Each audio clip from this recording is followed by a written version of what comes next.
Ahoy, you salty sailors. Time to raise anchor and set sail for your best scrawny life. Arr!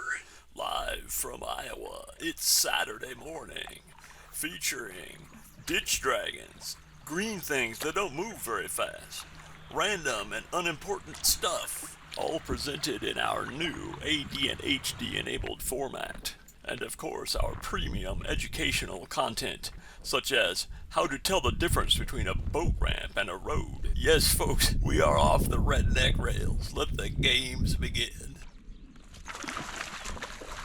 This is a reenactment of me as a child every time my mother told me to settle down. Say when. I'll be your huckleberry. I'm not going to go through a litany of precautions and procedures, but just take some mental notes about the various techniques I use to stay safe while handling these fish throughout the video.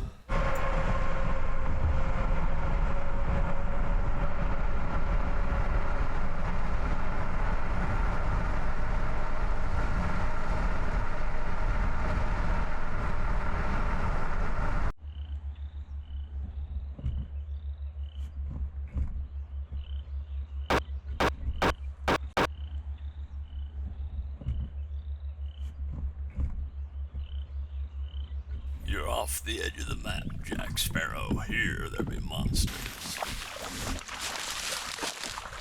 And that monster got away.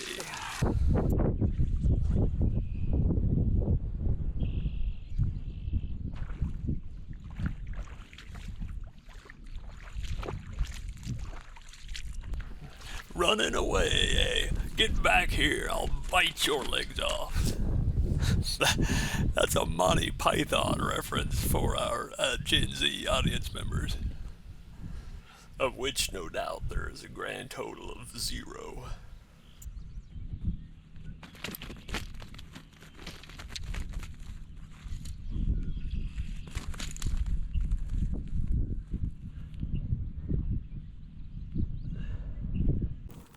You might be a redneck if...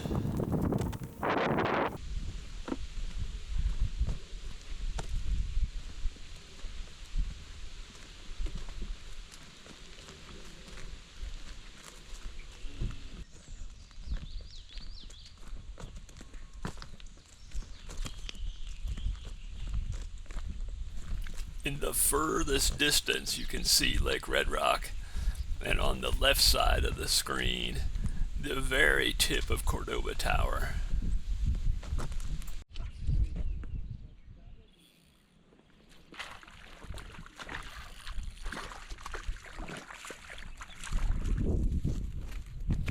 The fly is part of the plastic tube of a cotton swab, dressed with a little bit of bucktail, and followed by a size 10 treble hook with the barbs crushed down, and which is also dressed with a length of bucktail.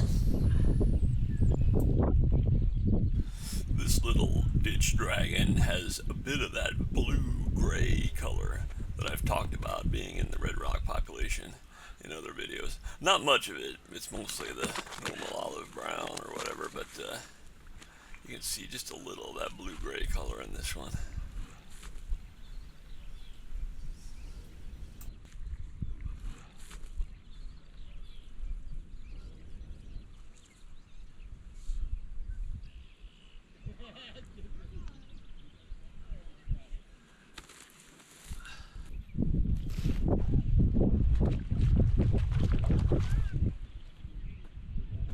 This is black locust. Here's the pinnately compound leaf. As you might guess, it's a member from the flower morphology. It's a member of the Fabaceae, the legume family. So it does contain those root nodules. It's a nitrogen-fixing plant. It has thorns, but it produces very fragrant flowers in late May.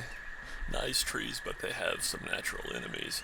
Speaking of which, launching a kayak off the edge of a flooded road isn't a terribly wise thing to do. One of the many dangers is stranded spiders and colonies of ants and so forth hiding in the tops of these plants will board your kayak as you attempt to paddle through an area like that. There are hidden dangers, and it's not for everyone. Anyway, here's Ohio spiderwort. You can see that grass-like foliage and the three-lobed, the three-petaled flower. There's an up-close look at that flower morphology. Pretty cool plants, marshland plants. Back on the hunt for a gatorfish. There we go, he got up and tail walked. There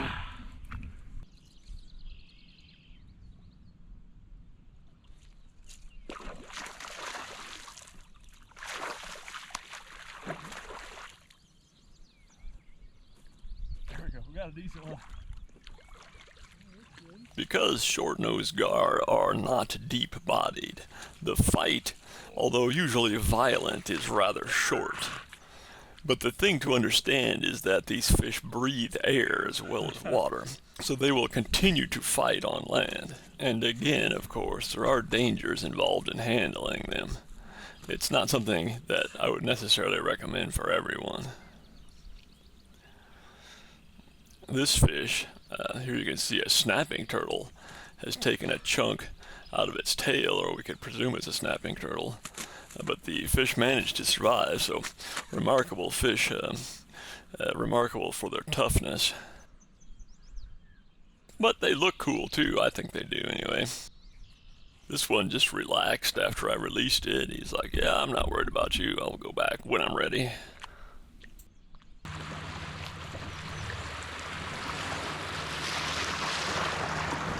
Kayak on the river, another risky thing to do. Not recommended by the manufacturer, but the rocks were further below the surface than the draft of the boat, so I made it.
There's Brush Creek once more.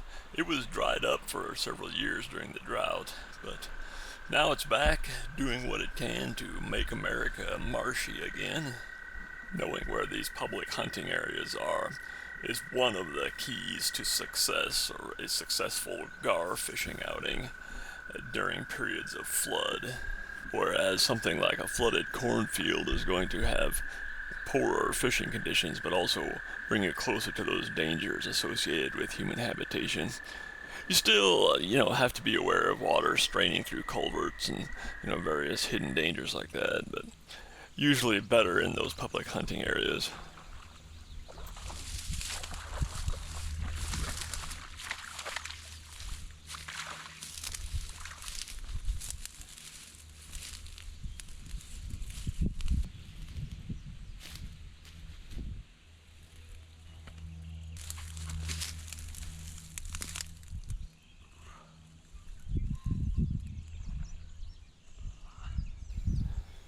Look at my ditch dragon.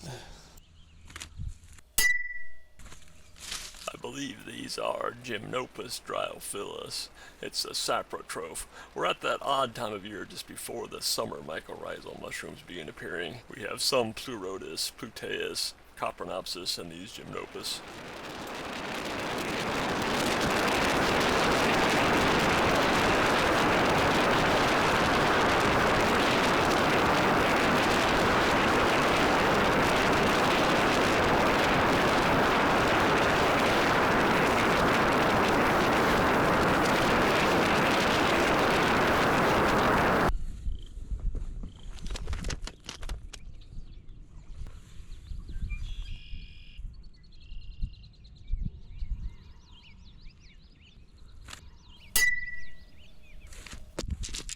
Jack in the pulpit. This is one of the aroids, and below the leaf here you can see the flower and its similar flower morphology to other aroids. This is called false Solomon's seal. It has the raceme that the flowers are borne on the tip of the stem, whereas true Solomon's seal, the flowers and the later berries are pendant that hang below the stem. The raceme will eventually produce a cluster of red berries in late summer. Both false Solomon's seal and true Solomon's seal belong to the family Asparagaceae. If they ever find a use for it, we've got plenty of it.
This is Gelder rose, another toxic viburnum.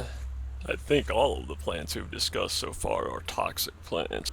Here we can have a close look at that four-petaled flower morphology, which of course would distinguish it from a real rose, which has a five-petaled flower.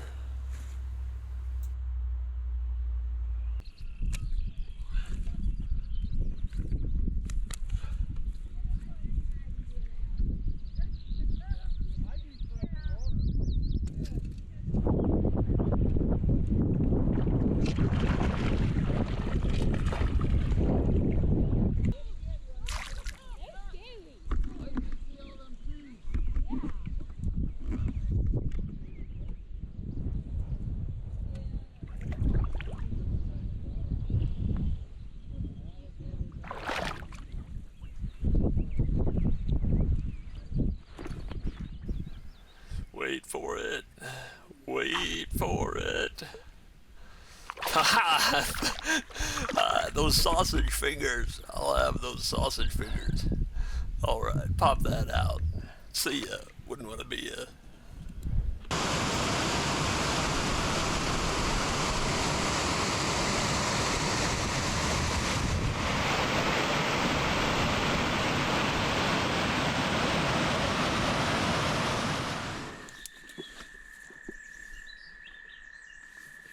Finally, an edible plant, although not necessarily a choice edible. This is Dame's rocket. You'll notice that leaf arrangement typical of the Brassicaceae or mustard family. I think the flowers of this plant are used as edible flowers, four-petaled flowers like all Brassicaceae. Here we have a look at yarrow, an edible plant in the family Asteraceae. You'll notice that very divided fern-like feathery leaf, and the flower head here. I think there was a jumping spider hiding below the flowers there, waiting to grab some poor unsuspecting insect. Anyway, that's it from the Creek Arms of Lake Red Rock. See you next time.